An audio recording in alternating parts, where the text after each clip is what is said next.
Hey everyone, it's your girl Maddie here, aka Beaver Moss, and today I have the pleasure of being joined by Niels of Orden Ogan, who has a new record coming out July 5th, The Order of Fear off of Reigning Phoenix Music. Niels, thank you for joining me. How are we doing this afternoon? Hello everybody. Hello to you. Thanks for having me. I'm doing very well. Very much in appreciation of what you do and of all your listeners and Yeah. everyone who's going to buy the album and so on. But we will talk about that later, probably. Yeah, for sure. For sure. Well, let's get into it. This is your seventh studio album, and your band is describing it as your heaviest yet. Is there a reason for that? Is what kind of led you down to this direction with your music? Um, that's hard to explain. We just felt like, yeah, we wanted to make an album that is a little bit more raw, a little bit more into your face, a little bit more metal, and Yeah. that was basically the idea, and we went with that. Yeah. hmm Yeah. I mean, some people may think that power metal is, flowery and kind of like, orchestral, but like that's not the Yeah. case here. It is a heavy album. Yeah, I mean, Yeah. I know we're described as power metal by most magazines and Yeah. media people and so on, but I personally never felt that we really fit into that genre because although we have like all the melodic stuff and all the melodies going on, Yeah. since the beginning we always had like a pretty hard riffs, Yeah. pretty hard guitarists. Sometimes they maybe were a little bit covered by all orchestral stuff and so on, and we toned that down a little bit on this album. But I think we've always been harder than most power metal bands, Yeah. if you want to. Yeah. And on this album, maybe it's more prevalent because because it's more guitar centric and all the stuff that goes around is toned down a little bit at least. Yeah, the guitars Yeah, are very in the front on this record. yeah. Yeah. That's what we wanted to do. Yeah. hmm Um, so you're kind of running the festival circuit this summer, including Yep. you're gonna be playing Hellfest this weekend. Yeah. And I'm wondering, as a band, do you kind of prefer playing those big open air festival performances, or do you prefer the more, like intimate, two bands on a bill one night kind of things, or are there kind of do both kind of have their own pros and cons? Yes, of course, there are always pros and cons for both of it. And I like both equally, maybe for different reasons. Actually, as you just said, mostly club shows are a little bit more personal. You're a little bit closer to the audience. hmm But when you play a festival, you sometimes have like 10 or 20,000 people standing in front of you, and that's Yeah. also very overwhelming sometimes. The connection maybe is then a little bit more different because there's more space between everybody. Yeah. But I like both. I mean, also on the bigger festival shows, you can have more bigger stage setup and so on, which we're going to do. Well, we're going to have the biggest stage setup that we ever used, I think, on this festival run, at least on the shows where we can. And yeah, on the club shows, we try to do that as well, but it's not Yeah. always possible with smaller stages and so on. But I still like the connection you have with the audience on the club shows and so on. Yeah. Yeah, I'm always curious what's going through bands' mind when they play those big festival stages and they see, the sea of people, but you don't know who in that mass is actually watching your band or who's part of just like kind of getting food at the thing or like chasing merch. You don't really know who your audience is there. Yeah, it's just a mass of people, and but Yeah. also I have to tell you, usually I'm wearing glasses and I don't see too well. So when I'm in front of that, maybe I see the first few rows, and then it's Oh, just a blur. sure. You don't see that far back. Yeah, well, you see that there are people, but yeah, you don't really see who it is, of course. Yeah. Yeah. Well, for fans who haven't seen you yet, what can they expect if they come out to see you this summer?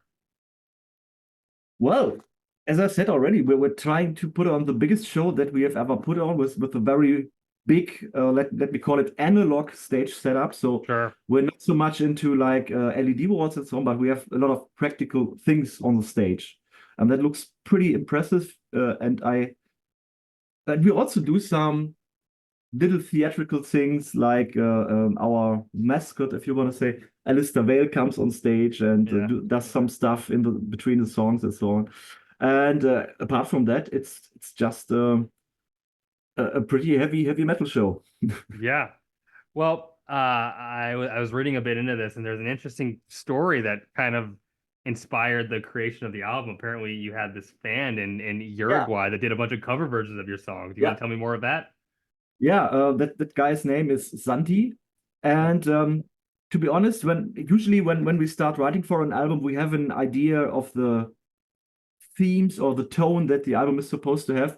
And this time, when we started writing songs, we didn't really know in which direction we wanted to go. So we knew about this guy Santi for quite a while because he's like doing a lot of Orden Ogan covers, especially on YouTube, and he's a fan for about I don't know how many years. And then I think Zeb just wrote him a message, and telling him, well, do you have any ideas of what an Orden or what the next Orden Ogan album could sound like? And then he sent in a lot of ideas. I don't know how many, too many to count. But in the end, I think there were one or two ideas that at least got Zeb excited, and then he came into the right mindset for the album, and then of course the rest of the band as well. So yeah, we needed this little bit of outside input in order to make it click somehow, you know? Yeah. That's an amazing story. I've never really heard of like, you know, fan involvement in music, but you recognize that this is the person who enjoys your music and this is who you're making it for. So we want to make what they want to hear. So Yeah, well, another aspect of this was that he was actually um, doing some of the parts of original songs a little bit differently. And hmm. actually, Zeb also thought, hey, well, that's actually better than the way we did it. So maybe this guy got some ideas. And yeah, I'm Yeah. glad we had him, and I'm very glad that it worked out. Yeah, Yeah, I love that. That is such a cool little kind of tidbit of kind of trivia for this album.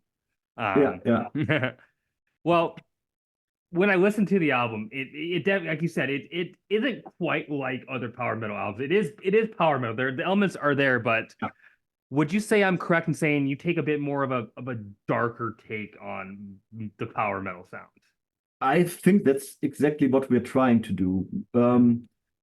Yeah, we will also always have like this little bit of darkness in the songs, also hopefulness, but also like, especially compared to other power metal bands, it's a little bit more, maybe even thoughtful in a way. Maybe not as what do you say?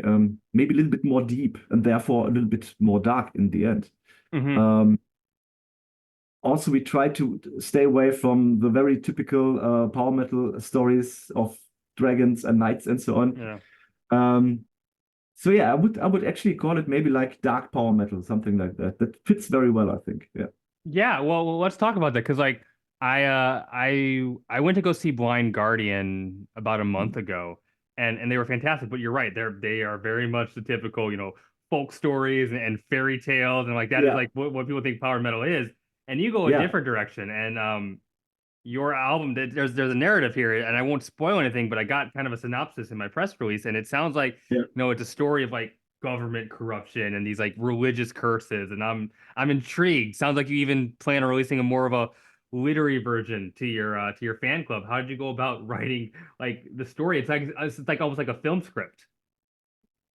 Yeah, actually, it could be like a film script, but it's not really planned out. So Yeah, what happened is like I think on the first album we had this character created, Alistair Vale, the guy with the hat.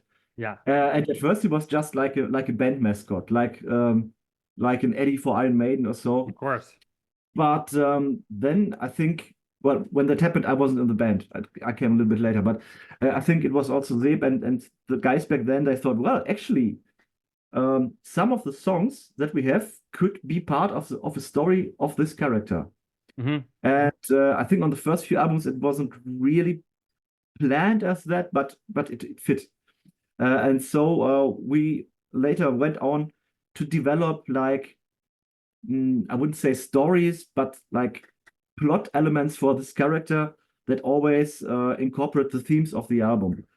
For example, on the Gunman album, there are some songs that place this character in more like a Western environment. Um, and then on the Final Days album, it's all this sci-fi stuff going on. But there's a little bit of a backstory to this character that um, uh, um, goes throughout all the albums.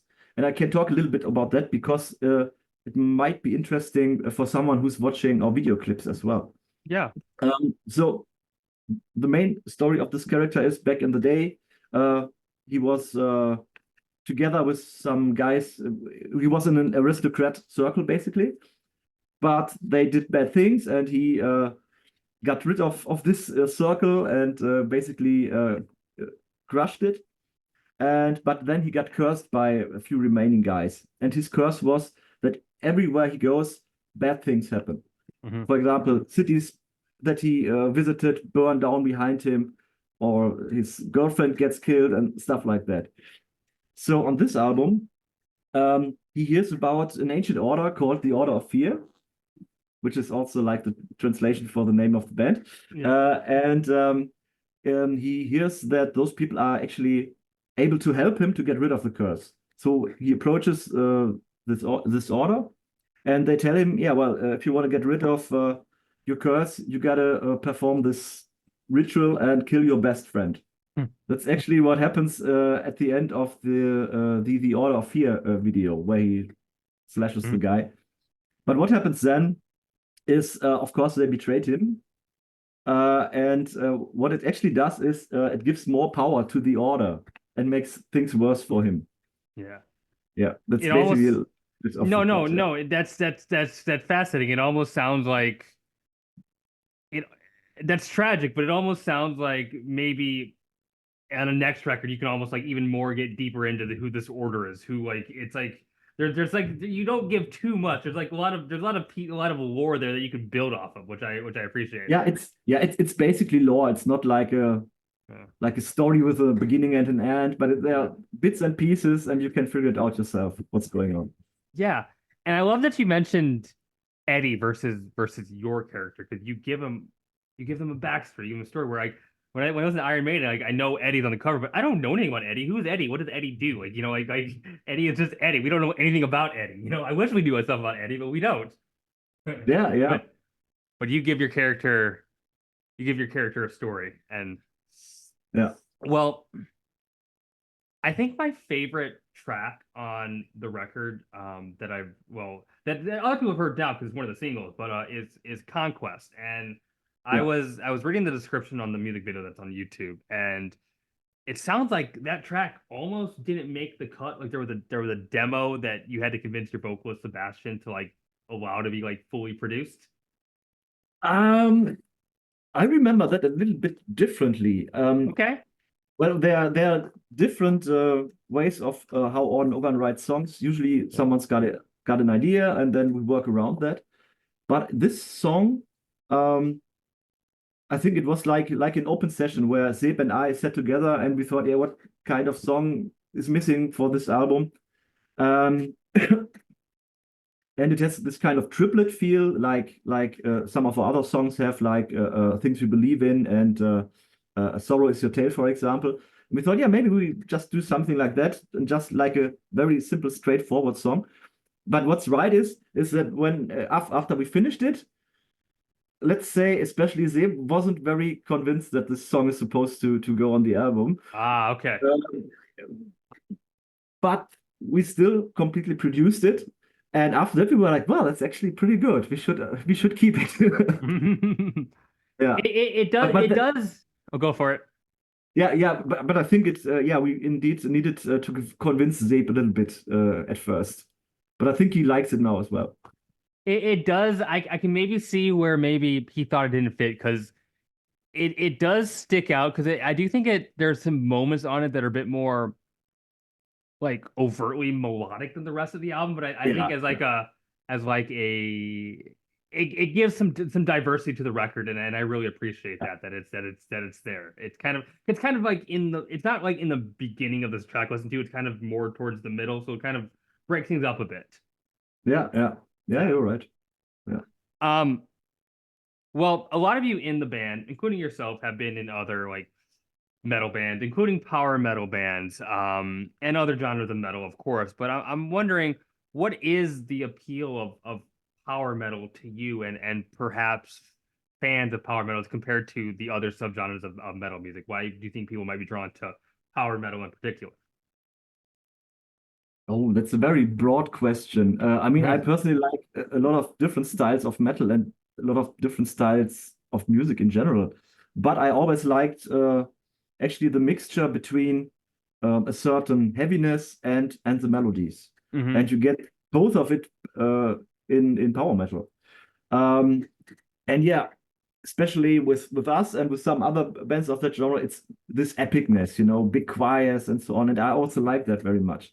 Yeah. And yeah, that's why I like power metal, I think, because it has these sometimes bombastic and melodic elements mixed with some heaviness. Yeah. Yeah. I once and I can't remember who it is, but it's one of my like favorite quotes. I think I read in a book where like it's like metal is a genre of extremity. Actually, I read it's a podcast that I listened to. And like Uh-huh. you listen to black metal and in its extremities like it's as dark and evil and like cold as possible. Whereas power metal, its extremity is it's big, it's epic, it's grandiose, it's like triumphant. And so yeah, I could see where people want the most um uplifting but heavy music. They would be drawn to power metal, and it makes sense. Yeah, I mean, Yeah, also, I mean, if you say power metal in general, sometimes people also just want fun, and some power metal sure. bands are actually pretty funny, I have to say.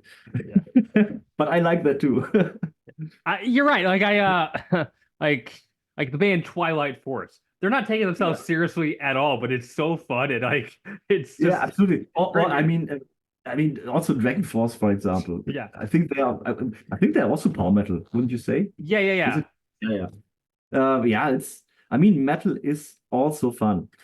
And with Orden Ogan, I think on the record, you get a little bit more of our dark side. But live, we're also having a lot of fun, I can yeah. tell you. And also our singer Zeb here, he's very good at making like funny announcements before the songs and so on. And that's one thing you'll also get if you visit one of our shows. I gotta tell you, when I was younger, just getting into metal, I hated Dragon Force. I thought they were just like too over the top. They were corny. It was just a bunch of guitar noodling. Like I didn't think the songwriting was very good. I got over myself when I got older. Now like I really appreciate at least the older Dragon Force records. Yeah, it's actually the same with me. At first, I thought, oh, what's this? What's this crap? What's Yeah, this mythical metal thing they are doing? I don't know. And yeah, but then I saw them live a few times, actually unintentionally. I think it was because or we were playing on the same festivals. I thought, well, yeah, now I get it. They are not taking themselves too seriously, and it's actually a lot of fun. yeah, Yeah, yeah. But then, like I mentioned, I saw Blind Guardian, and there are moments in their set where yeah, you can tell they're having fun, but also there are times when they get very like honed in to like they're almost in the character, they're almost in these settings, and like it can kind of yeah, transport you into these like other worlds that like are just like are fake, but they take you there, and I think yeah, that's yeah, also something that power metal is really good at. yeah. Absolutely, yeah. Yeah. Um, I'm curious because I didn't get any information on this. Where was the record recorded, and was there kind of a dedicated person that produced and mastered this? Well, like every Orden Ogan album, Zeb is producing and mastering the album, or did produce and Wow. master it. Yeah, he's that's also part of our sound, I think. If you listen throughout our albums, it's made by the same guys and also by the same producer, of course. I think I'm not even sure if someone else but they could produce an Orden Organ album. I think Yeah. it would never feel right in the end. So yeah, so Zeb is doing all of that. Yeah. That's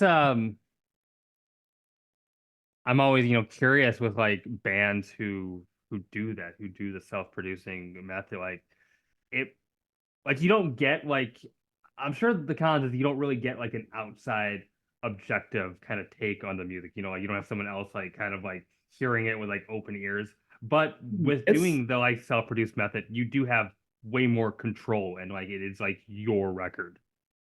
yes, that's right. But I wouldn't say that there's no outside perspective because actually, the taste of all of us band members is quite different sometimes. Okay. So we all give our input to Zeb, of course, and we say, well, maybe this is not the right part here and there, and this is not right for the tone of the music and so on. And also Zeb has like some friends he trusts very much that are actually no musicians at all, and he sometimes plays them the demos and just wants to hear their opinion as a like as an outsider, for example. And I think you need that to a certain Yeah. extent. And I think some producers can do that, but still, I don't know if it would work for us. Hmm. Yeah, Yeah, it I sounds don't know. like you have your own kind of process for like Yeah, self-critiquing, yeah, which seems to work. yeah, yeah. Yeah. I think so. Yeah. Well, we're gonna take you back in time here. Testimonium AD, the band's first full-length album, came out in 2004. That's 20 years ago. It's exactly 20 years. And Yes. I'm curious, how has the band evolved in these past 20 years? Okay.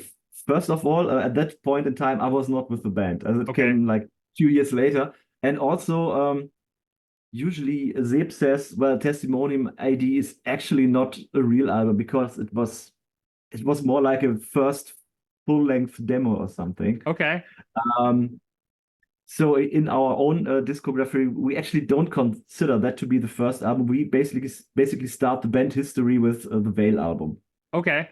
Um, I can only tell you what I heard from that time from the other guys. I mean, it was basically like I think many bands started. So the guys were uh, just recording everything in their practice room and so on, and didn't really know what they were doing. I mean, you can hear it. It clearly sounds more like a demo than a real album. Mhm. I think that was also Zeb's like first time really getting into audio production, I think. And back then I don't think he really knew what he was doing. Uh, but of course, yeah, at that point, I think the band didn't quite know what the direction was supposed to be. I mean, it's a little bit more folky here and there, and but the main elements are there. I think like um, some harder riffs and also the melodies on the other side. Yeah. Mhm. Yeah. Um, well, I that is all the questions I had for you. But of course, with Mhm. all my guests, before I let you go, I do want to kind of give the floor to you for any potential last words or any plugs. Tell people where they can, find your music. Tell people what they should be looking for. Tell people about merch. I don't know. It's the floor is yours. Tell us. Go for it. Well, of course, thanks for listening Yeah. or watching this to everyone.